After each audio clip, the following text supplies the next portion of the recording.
Welcome to ప్రజాక్షేత్రం.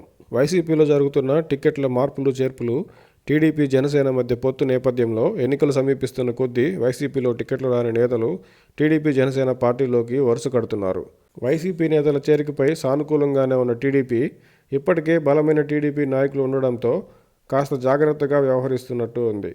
TDP కాస్త బలహీనంగా ఉన్న చోట మాత్రమే వైసీపీ నేతలను చేర్చుకుంటూ జాగ్రత్త పడుతుంది.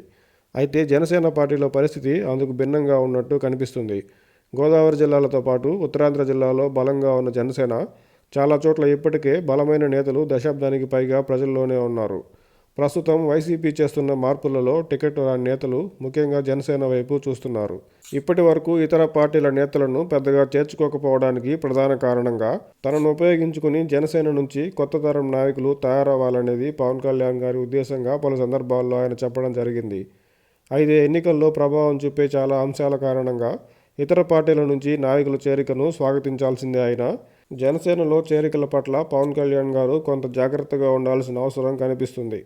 వైసీపీ అధినాయకత్వం చెప్తున్నట్టు ప్రజా వ్యతిరేకత ఉండబట్టే టికెట్లు ఇవ్వలేదని చెప్తున్న వారిని జనసేనలో చేర్చుకోవడం ద్వారా ఆ సదరు నేతలపై ఉండే ప్రజా వ్యతిరేకత జనసేన మోయకుండా చూసుకోవడంతో పాటు వైసీపీ ప్రభుత్వ వ్యతిరేకతతో పాటు వ్యక్తిగతంగా ప్రజల నుంచి భారీ అవినీతి ఆరోపణలు ఎదుర్కొంటున్న వారిని జనసేనలో చేర్చుకోవడం ద్వారా జనసేన పార్టీలోని నాయకుల విషయంలో ఇప్పటి వరకు పవన్ కళ్యాణ్ గారు అవలంబిస్తున్న జనసేన పార్టీ ప్రాథమిక సిద్ధాంతం దెబ్బతినే అవకాశం ఉంది.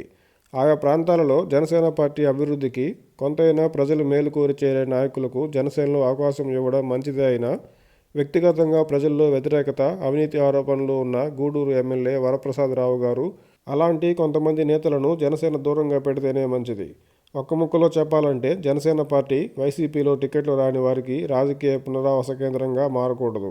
జగన్మోహన్ రెడ్డి గారిని అప్పుడు మానవతావాదిగా, దైవత్వం ఉన్నవారిగా చెప్తూ ఇప్పుడు టికెట్ రాని వేళ మరోలా చెప్పేవారు పవన్ కళ్యాణ్ గారి విషయంలోనూ అదే రకంగా ప్రవర్తించరని అనుకోకూడదు. అలాంటి వారిని జనసేనలోకి ఆహ్వానిస్తే ఎన్నికల వేళ ఏరికోరి పరకాల ప్రభాకర్ లాంటి వారిని దగ్గర పెట్టుకున్నట్టే అవుతుంది.